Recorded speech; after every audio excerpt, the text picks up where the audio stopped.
Sebanyak 1.000 paket makanan dan 1.000 paket sembako berisi mie instan, beras, telur, dan minyak goreng diserahkan pada warga. Bantuan ini merupakan kerjasama Polda Sulsel dan Jasara Harja untuk warga yang terdampak COVID-19 dan jelang Lebaran.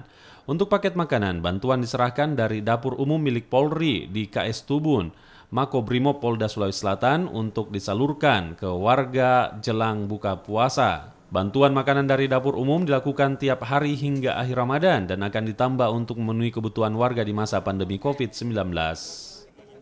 Sesuai dengan komitmen awal kita bahwa Polda Sulawesi Selatan akan melakukan dapur umum selama 1 bulan. Artinya dari puasa pertama sampai puasa terakhir, yaitu hari Sabtu insya Allah itu akan berakhir. Jadi kita lakukan tidak meleset dari komitmen awal bahwa kita akan laksanakan pembagian nasi bungkus ini 2.200 satu hari, setiap hari.